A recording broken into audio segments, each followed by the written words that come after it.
بصوا يا جماعه، احنا المفروض دلوقتي هنعمل تحدي بقى انا وبودي. هنعمل تحدي ايه؟ سلطة فواكه. اللي هيعمل طبق سلطة فواكه أحسن من التاني. اللي يعمل طبق سلطه فواكه احلى من التاني. مش قصدي بس اللي يعمل طبق سلطه فواكه احلى من التاني. المفروض انا هروح هايبر واجيب أنا اللي هروح هايبر. انا اللي هروح لا هايبر. أنا هروح. أنا خليك هريحك. عاوز هيروح هايبر يجيب بقى فواكه اللي يلاقيها قدامه أي فاكهة يعني، وهو هيجيب، بس محدش هيعرف التاني هيجيب ايه. كل واحد هيروح مع نفسه اصلا، وكل واحد هيمسك تليفونه ويصور نفسه. خد كده، امسك اول تليفون.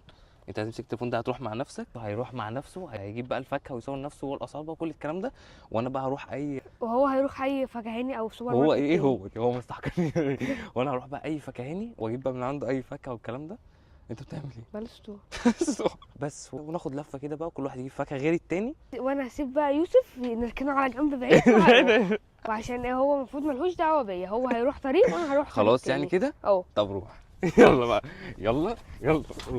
روح. يلا بقى. لا، هو هيروح لوحده مع الموبايل، هيصور نفسه. هو هيروح لوحده. هو التحدي. هو التحدي انت هتروح لوحدك. تروح بقى بعربيه، تطلب اوبر، تاخدها مشي. شوف اللي انت عايزه، هتروح مع نفسك. مش دعوه بيا طيب كده دلوقتي. ثانية واحدة. بص بودي كده اخد بعضه ومشى. المفروض بقى دلوقتي هو رايح هايبر بقى يجيب الفواكه والكلام ده كله. وانا اروح بقى اي مكان شعبي اللي هو فكهاني كده صغير على قده، واجيب منه بقى شويه فاكهه. المفروض بودي راح هناك اهو بيطلب العربيه. ما اعرفش بقى هيروح اوبر ولا هياخدها مشي. بس هي السكه مش كده عامه. على ما اظن ان هو مستني كده يطلب العربيه. مع السلامه يا بودي.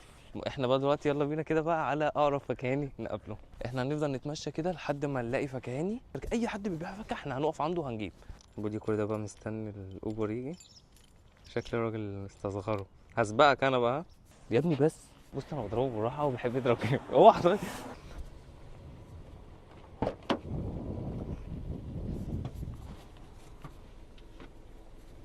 ركبت دلوقتي العربية ومستنيها توصل. السلام عليكم.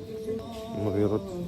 بص، عايزين نص عنب من الاحمر ده، ونص باروق، وناخد برضو نص تفاح. نص بس. ايوه. تسلم ايدك. تسلم ايدك. احنا بقى دلوقتي وصلنا هايبر. يلا بقى ناخد العربية. انا واثق ان انا هجيب حاجات احلى من اللي يوسف جابها بكتير. وهناخد جوافه برضو من ايدك. بصوا، احنا هنجيب تفاح احمر، وهنجيب نكتارين او خوخ ومانجا، وهنشوف هنجيب ايه تاني. يلا بينا نجيب شنطة. هناخد كام واحده كيلو؟ ماشي، حلو دول كده الحاجات اللي جبناها. فاتوره بتتكتب. وهنبدأ بالنكتارين. متوقعش يوسف اساسا في المكان الشعبي اللي راحه انه يلاقي نكتارين. احنا هنكتفي بس كده بالثلاثة دول. احنا كده يعتبر جبنا كل حاجه. استنى بقى بودي شوف هو هيجيب ايه من هايبر بقى. الحاجات دي كلها كلفتنا بتاع 225 جنيه. هذه هي الفاتوره. اهو دي بقى كل الفاكهه اللي احنا جبناها. يا بودي نشوف بودي هيجيب ايه. نقفل بقى الكيس الاول. جبت تفاح، وعلشان انا لوحدي فهجيب 2 بس، مش هعزم على يوسف. انا كنت هجيب كاكا بس لقيتها وحشه، فهجيب قشطه. وهنكتفوا بدي. والعلم يا جماعه القشطه دي شبه الناس اللي بتتفرج على الفيديوهات. تعالوا بقى كده ندوا لفه ونشوف هنجيب ايه تاني. احنا بقى كده هنجيب كانتالوب. هي الواحده دي تقيله قوي بجد. هي تقيله بجد.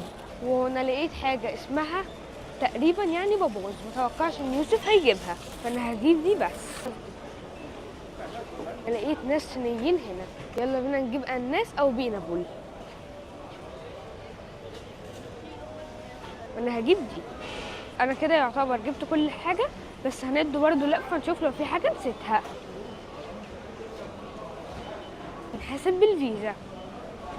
احنا دلوقتي بقى كده وصلنا البيت وجبنا بقى كل الفواكه من الفكهاني العادي. بودي بقى راح السوبر ماركت وراح بقى هايبر عشان يجيب بقى من السوبر ماركت اللي جوه وكده الفواكه. وصلت بقى انا طبعا قبل بودي. انا يعتبر جبت كل الفواكه اللي لقيتها. بودي اصلا ما توقعش ان هو هيجيب حاجات جديده. انا اتوقع ان هو هيجيب نفس الحاجات اللي انا جبتها، لان دي يعتبر فاكهه الموسم. ونشوف بقى اني اللي هيعمل فروت سلطه احلى او طبق فواكه احلى من التاني. المفروض بقى ان احنا هنقيم طبق الفواكه بناء بقى على الثلاث حاجات دول، اللي هو اللي هيعمل برزنتيشن احلى، اللي هو شكل الطبق هيبقى احلى، والتناسق الفواكه مع بعض، اللي هو الفواكه كلها تبقى لايقه مع بعض. وتالت حاجه السعر. هنشوف بقى السعر مين اللي وفر وعمل حاجات اقتصاديه، ومين اللي افور خالص في السعر. هنشوف. اهو بودي جاي اهو. بصوا احنا بعد ربع ساعه بالظبط بودي جه اهو. هو شكله جاي ماشي اصلا من الطريق. يا عيني بس شايل قد ايه. تعالى هنشوف بقى كده انهي ايه الاحلى. يلا بينا. هو زمانه هيرن الجرس دلوقتي. تعال اتاخرت كده ليه؟ بقى دلوقتي جبت الحاجه هم الصراحه تقال يعني عشان جبت جبت حاجات إيه يعني وريني؟ مالكش دعوه. ماليش دعوه، احنا أه. مالناش دعوه ببعض كل خالص، واحد ولا هو يعرف انا جبت ايه ولا انا هعرف هو جاب كل ايه. واحد حاجته مع نفسه. يلا بينا بقى كده، ادخل على المطبخ اعمل بقى يا باشا الفروت سلطه بتاعك، اعمل طبق سلطه الفواكه اللي انت بس عايزه. انا ما اتوقعش ان يوسف يكون جاب حاجات زي اللي انا جبتها. انا جبت كل حاجه بالصوت. هقول لك نبذه بس على اللي انا جبتها وانت قول لي نبذه. بص انا جبت الفواكه بتاعت الموسم لا كلها. قول حاجه منها واحده. جوافه دي ابسط حاجه. انا جبت باباز. بابا باظ. باباز. بابا باظ ده. بقول لك ايه، في مش حاجة؟ هقول لك جبت ايه، خش على طول. يلا ماشي. يلا ادخل. استنى قبل ما تدخل، البادجت بتاعتك كام؟ 410 جنيه. انت البادجت بتاعتك كام؟ 410. انت كام؟ هتعمل طبق فروت سلطه ب 410؟ انت كام البادجت بتاعك؟ 225. بس انهي الاحلى؟ هنشوف. الغالي ثمنه فيه. هنشوف بقى هل الغالي تمره فيه فعلا ولا لا. هنشوفه. يلا. هو انا جايب شنطتين، يوسف جايب حاجات شويه انا جايب شنطه واحده باين عليها. بس انت باين عليك محمل. هنشوف. شكلك انت هتكسب. يلا بينا بقى كده ايه ندخل على المطبخ نعمله. احنا الغلابه، احنا متواضعين، جبنا البادجت بتاعتنا 225 جنيه، جبنا كل حاجه، جبنا فواكه الموسم كلها. يلا بينا. احنا دلوقتي كده يعتبر جبنا كل حاجه. يلا بينا بقى ايه نفضي الفاكهه سريعا. انزلي. في كمان جوافه. احنا كل دول هنعملهم عشان نغسلوه. في كمان عنب. اخر حاجه الكيوي. كده بقى احنا كل الفاكهه اللي احنا جبناها. هو مش هتشوف. يلا على جوه على جوه. يلا على جوه. غشاش قوي، عايز يعرف انا جبت ايه عشان يقلدني، بس هو خلاص مش هيعرف ينزل تاني، هو بس عايز ياخد فكره انا بقطع الحاجه ازاي وارصها ازاي. بصوا احنا كده يعتبر جبنا كل الفاكهه وعبيناها هنا عشان نغسلها وهنديها بقى شطفه ونقطعها بقى على طول، عشان بس عايز اسبقه عشان هو تقيل قوي. يلا بينا نغسلها. احنا بقى كده ايه جبنا الحاجه، تعالوا نطلعها علشان نشوفها. اول حاجه جبنا القشطه، ثاني حاجه جبنا التفاح، ثالث حاجه النكتارين او الخوخ، رابع حاجه الباباز، وهنا الكنتالوب والاناناس. احنا بقى كده جبنا المصفى عشان نحط فيها الحاجه. اول حاجه نفتح النكتارين، وده بقى شكل النكتارين. ثاني حاجه وهو التفاح. يوسف ما توقعش قبل ان انا جبت الحاجات دي، ممكن تتوقع ده وده لكن ما توقعش ان انا جبت باباز او كنتالوب او اناناس او قشطه. عشان احط القشطه وهي مكتوب عليها قشطه عبد الرزاق. نفتح البابايا ونفتح الكنتالوب. هو يوسف عامل دوشه بره معرفش ليه. والاناناس طبعا، بس الاناناس مش هنشطفه. بص هو ازاي سامعني. تعالوا بقى كده نشوف دول ونرجع تاني. يلا كده غسلناهم. يلا بينا نقطعهم بسرعه.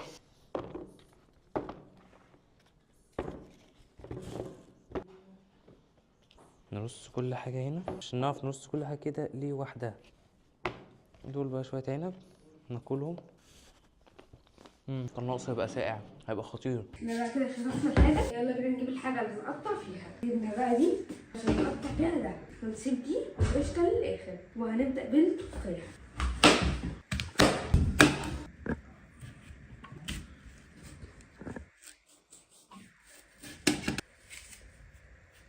يلا بينا نكمل تقطيع.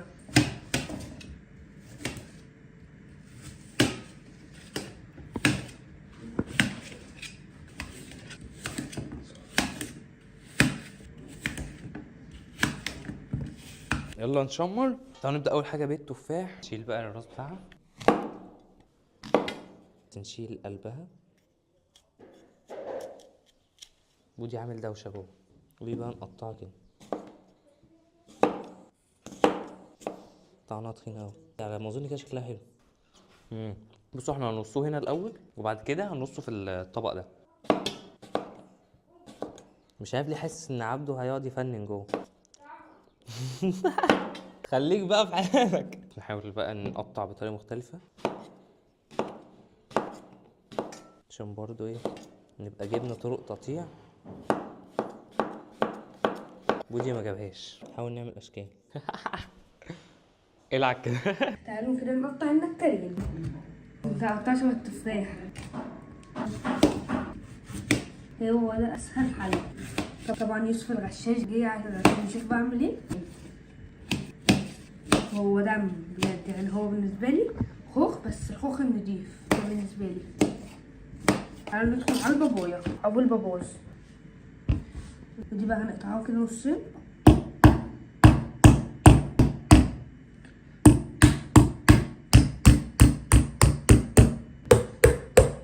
شكلنا مش هنحطها. ايه ده؟ وهي بقى طلعت لسه نيه مستوتش، فمش هنحطها. تعالوا بقى كده ايه ندخل على الكنتالوب، وهي اكبر حجم فيهم. احنا في التقطيعه الاخيره دي احنا بهدلنا التفاح، حرام نقطع التفاحيه الخضراء احمر وحلاوه. نفسي افهم بجد ايه لازمه اللزقه اللي بيلزقوها دي على التفاح. سيبها بالنص. اوه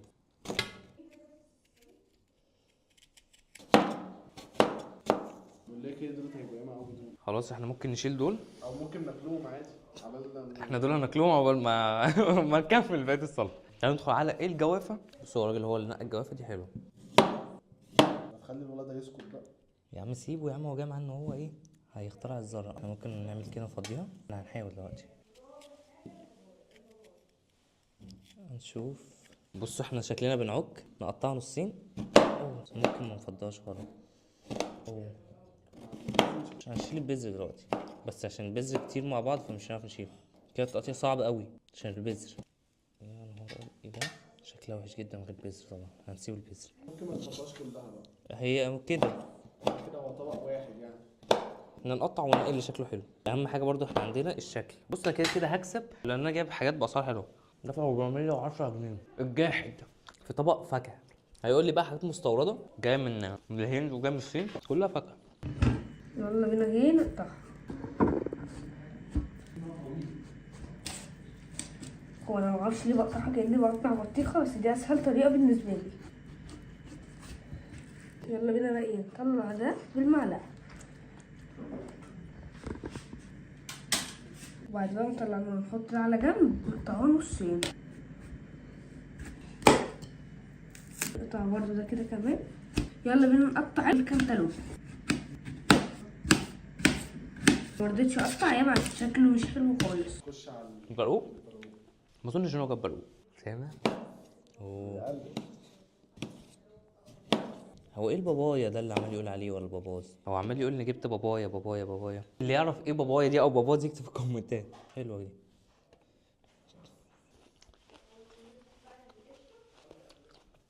روعه. خش على الكيوي. هي المقشره جوه في المطبخ، بس انا مش عايز ادخل يعني عشان ايه؟ عشان اصول التحدي اللي احنا عاملينه. هو ابو اللي غشاش وكل حاجه، بس انا مش شبهه. انا هكسب بشرف. لان انا ضامن ان أنا كده كده هكسب اصلا. طبقي فيه تنوع كتير. ممكن عبده يعملها. ده بيقول لك دافع 400 في ايه؟ هو بص، هو ممكن في التنوع هو جايب اكتر. دي كل الفاكهه يعتبر الموسم اللي لقيتها. ممكن بقى يبقى جايب حاجات مستورده طبعا مش بتاعت الموسم بتاعها، فصيف الشتاء هيلاقيها. لكن انا اتربطت بحاجات الموسم. تعالوا بقى كده ايه نقطع القشطة. انا ما عنديش خلفية ازاي هقطعها. وقف ازاي تقطع. يلا بينا نقطعها نصين. الشاكوش ده هيتعب معانا النهارده. ده غريب. يلا بينا بقى كده ايه نقشرها. وهي طلعت بجد وحشه، معرفش ليه. هو انا يعني ما بعرفش انقي فاكهه. قشطه عبد الرازق ضحكت علينا، وهي وحشه قوي. كل ده كده ايه هنرميه. يلا بينا نقطعها مكعبات.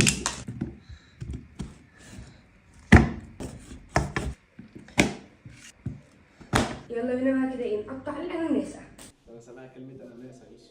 اناناس؟ هو بيقول لك اناناس اهو. يعني هو تلاقيه جاب اناناس و 400 410. قطع كده.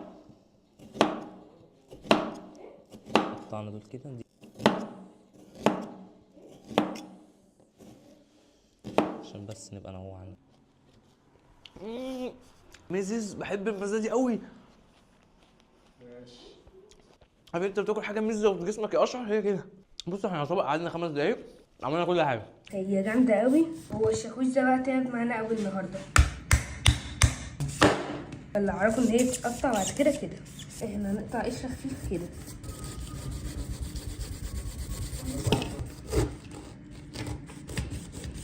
احنا بقى كده ايه قشرناها وغسلناها. تعالوا بقى كده ايه نقطعوها. تعالوا نشوف.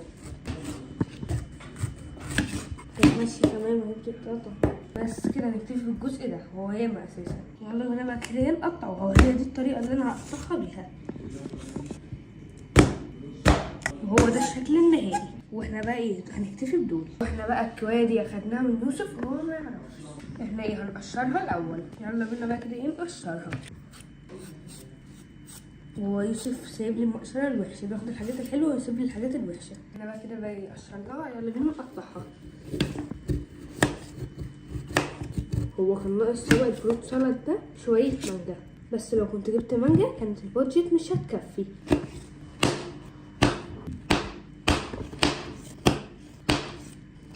انا جبت بقى الطبق علشان احط الفروت سالاد. يلا بينا كده نرص الطبق. بص بقى تعالوا نرص اول حاجه برقوق، دي شكلها مش قد كده هنداريها ورا. تعالوا ناخد التفاح الاخضر ده. بصوا هما جوه جاي معاهم ان هما بيخترعوا الذره. اصعب حاجه الرصه. هما ليه بيغشوا؟ هما ليه بيغشوا؟ يعني كل واحد يبقى في طبقه، خليك في طبقك. يلا بقى هما ليه بيغشوا؟ ده كل واحد يشتغل بضمير. نعمل الجوافه. مش كان في موز في التلاجة يا يوسف؟ اه بقى ما تقولوش. في موز في التلاجة، هو ما يعرفش. انا بعد ما اخلص كده هخش نجيبه الموز دلوقتي. هو هيفكر ان انا هروح عشان اغش يعني كده. نرص برضه، نحط الكسر ورا بحيث انه ما يبانش. في عنب، نفرط العنب بس ننقي عنب نضيف عشان هو ده عنب فيه كتير بايظ. ما هو سابني اروح فكهاني عادي، هو راح هايبر. يعني اكيد في كل حاجه نضيفه هناك، انا ما ادانيش الفرصه، انا مظلوم. بس احنا فرطنا العنب كده، هنديله شطفه على السريع ونيجي بقى نحطه ونجيب بقى الحاجات اللي مستحيل بودي يعملها. لو بودي كسبنا في الفاكهه عمره ما هيكسبنا في الحاجات اللي احنا هنضيفها. العنب بتاعنا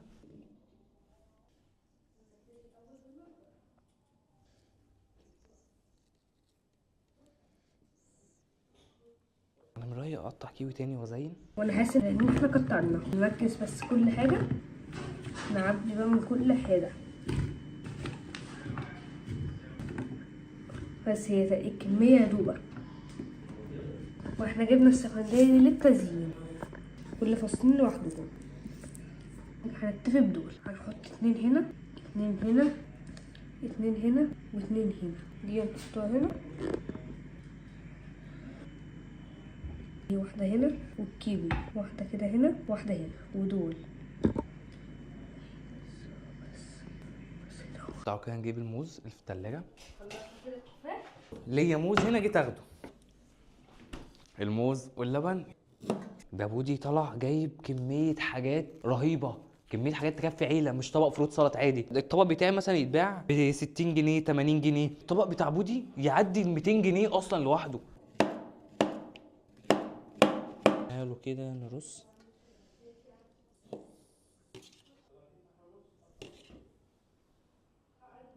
نحط بقى شوية لبن. اللبن طبعا هيطعم الكلام ده كله. بس واخر حاجة بقى هو كيس العسل.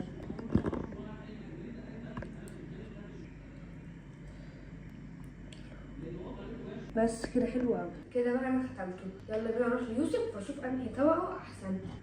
وادي بقى الطبق اللي انا عملته. بص بقى انا عملت طبق فروت سلطه فيه كل حاجه يعتبر مش شبه طبقي. لا ايه اللي مش اكيد ده احلى. انا واثق 100% ان مش طبقي طبقي. هيطلع احلى من بودي. في عنب، في موز، الموز بس شويه شويه. كل ده في- مش اظهره. تظهر ايه ولا حاجه ولا الهوا اصلا. ايه ده؟ ايه ده؟ انت إيه؟ جبت الفواكه دي منين؟ دي فواكه استوائيه ودي ولا ايه؟ تفندي. ايه ده؟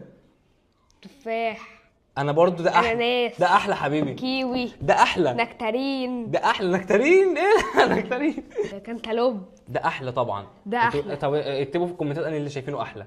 لو استنى يا حطينا رب. ده هيبقى ده احلى. لا لا. خلاص ده كده بتاعي. ايه ده؟ ده احلى. يا جماعه اكتبوا في الكومنتات شايفين طبق مين الاحلى. اول حاجه احنا قلنا هنقيم الشكل. بص انا رصص الحاجه كلها، كل نوع فاكهه في كورنر كده لوحده. بص يا عبده يلا شيطه. ده على الاقل كوكتيل. بتاع عليه عسل، بتاعك ما عليهوش عسل. ايه ده كوكتيل. حاطط على بتاعك عسل؟ يلا عمال تتكلم. حاطط لبن فين؟ اهو. ده لبن الجمد ده ولا ايه؟ اهو لبن، ده كوكتيل، هو عامل كوكتيل مش عامل طبق فروت سلطه. قلنا اول حاجه. تاني حاجه البادجت انا بتاعتي انا كل ده هيبقى واقف عليا بالظبط بتاع 30 بتاع 50 جنيه. ده واقف عليا بالظبط زي 75 80. 75 ايه ده يعدي ال 100 جنيه. الطبق ده كله يعدي ال 100 جنيه. قلنا 100 جنيه قلنا 100 جنيه. انا اول واحد انا اللي اكسب في العرض ورص الحاجه، تاني حاجه انا اللي اكسب في طيب يا عم هتشاهد اللي بيصورنا، لو قدامك ده ب 100 جنيه وده ب 50 جنيه هتشتري انهي؟ ده ابو كام؟ ده اهو قصده على ده. ابو كام؟ ابو كام؟ ابو 100 جنيه. اهو. لا هو ما هو كمان وانتوا برضه اكتبوا لو قدامكم ده وده بمناسبه الشكل هتختاروا عليه هتختاروا فيهم. أنهي؟ حتى لو ده ببلاش وده ببلاش هتختاروا انه فيهم؟ هو في حاجه ببلاش دلوقتي. تعالوا كده الاول ايه ندوق الباينابل او الاناناس مع التفاح. اللبن مع التفاح حلو. خطير.